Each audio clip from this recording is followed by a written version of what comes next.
Hello, hello. It's another beautiful day. We woke up and we wanted to help build a structure here. And this is a semi house.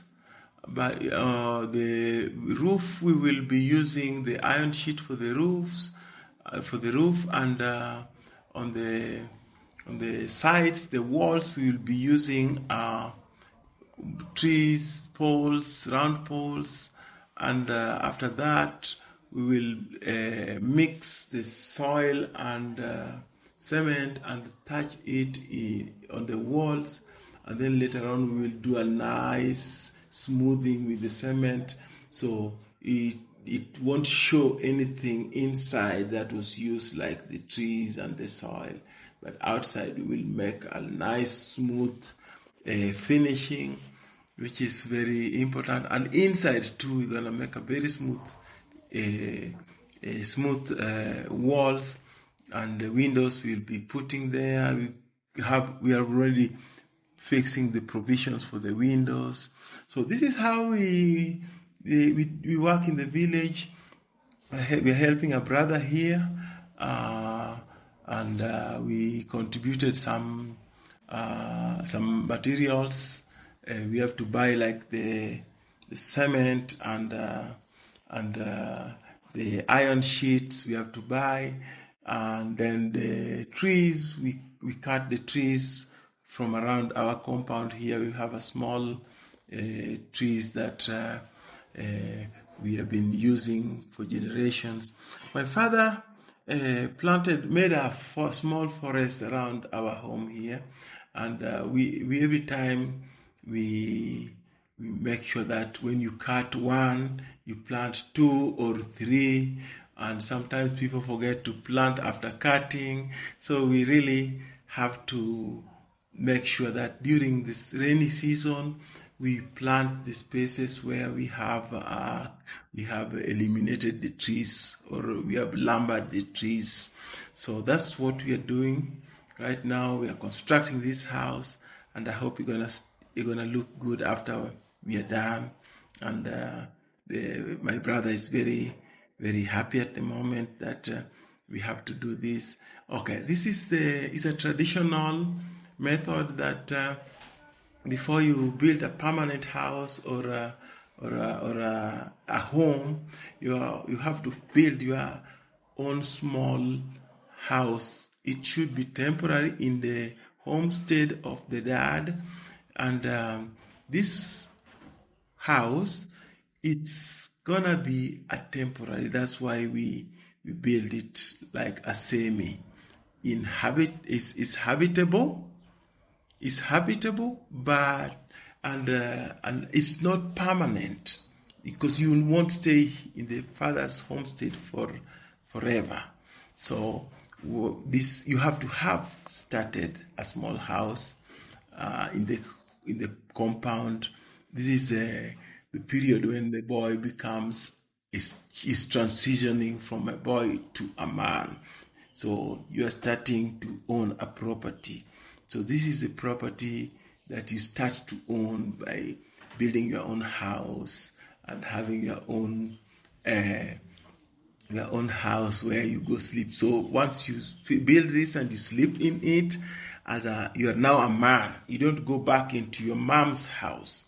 You starting to own a property. In the olden days, and our ancestors, the way they structured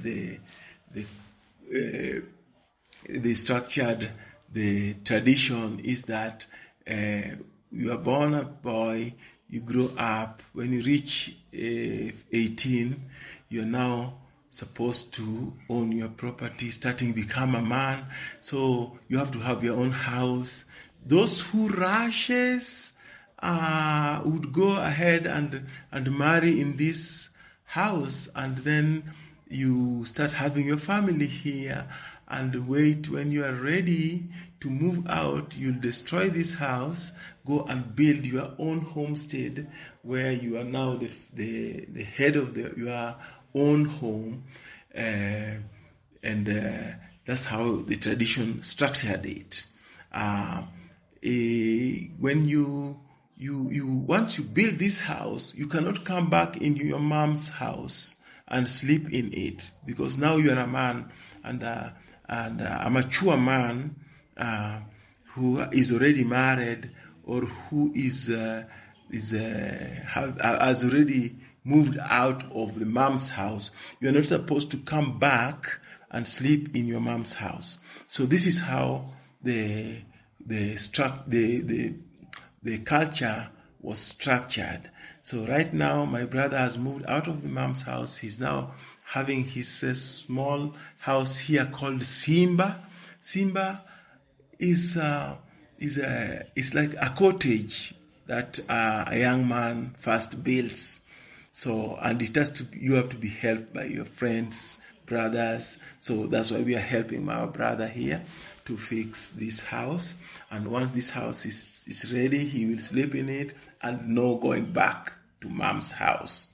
Even if it has so many rooms or so many bedrooms, you can't go back in there, because now you are declared a man.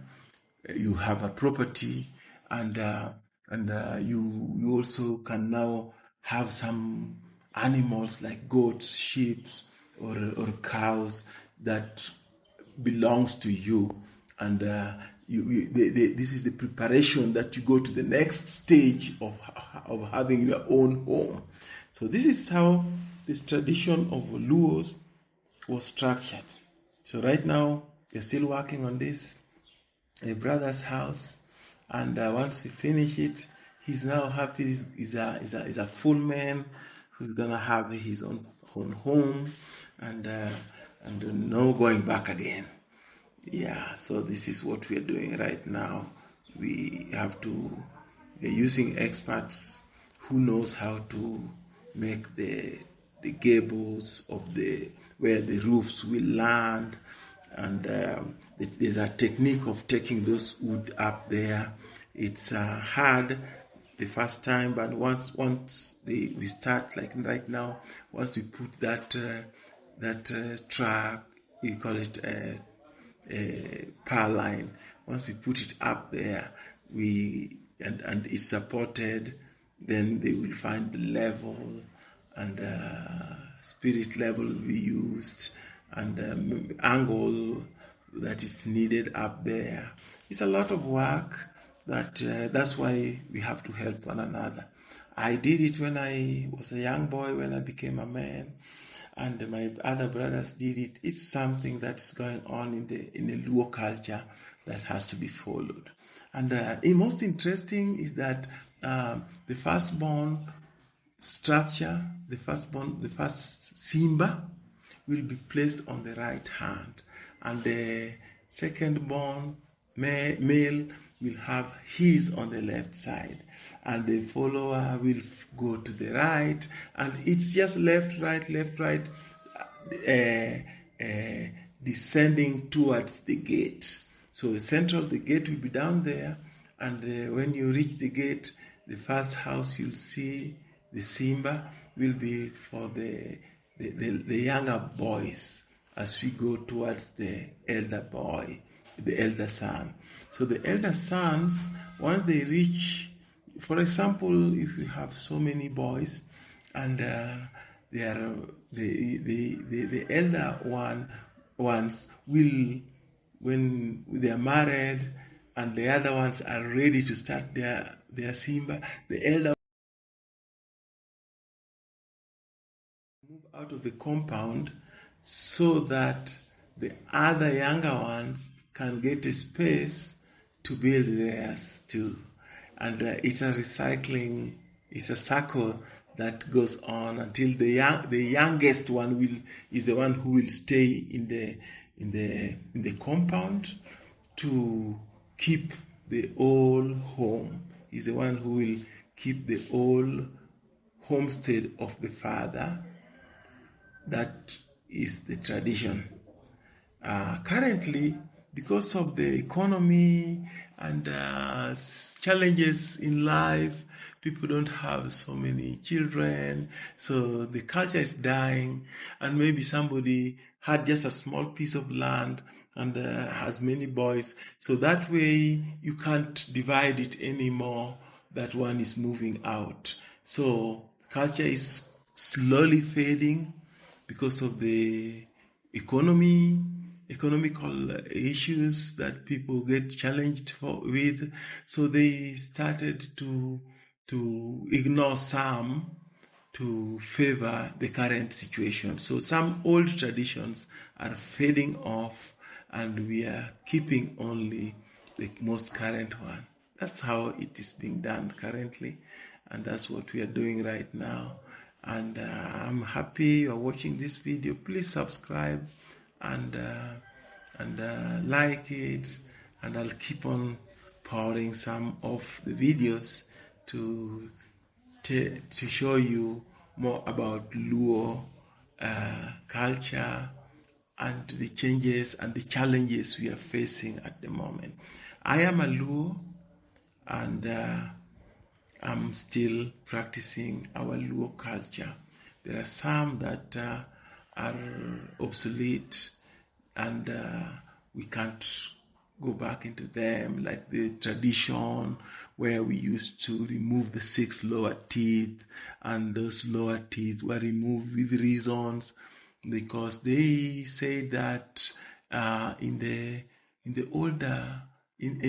olden days, back then there were some diseases like tetanus that used to kill people when they are sick and their jaws are closed, they can't open.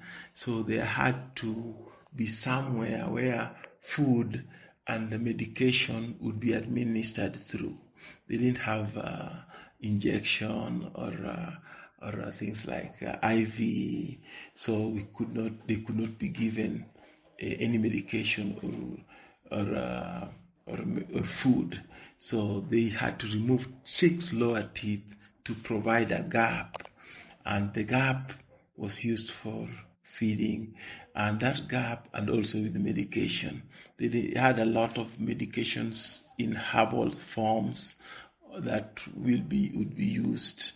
So we didn't have the modern technology, the modern medicine world wasn't there. So they were just using the herbs to cure somebody who is sick. And I would explain a little bit about the tradition of teeth, 6 lower teeth removal. This was a very, currently it sounds very brutal to us when we hear this. They were removed very harsh, in a harsh way. Yeah. So young men and young ladies would stand in the line. So that generation would be like cohorts. Those who are sharing the same age would stand in a line after they have been prepared by the grandmothers and the grandfathers. They've been explained how to act when this is being done. So they would stand in the line, and the teeth would be plucked one by one, 6 down, all of them. And if you are scared, if you are a lady, you will not be able to get married because you are a coward. If you are a man, you will not be able to get a lady because you are a coward. Thank you for watching.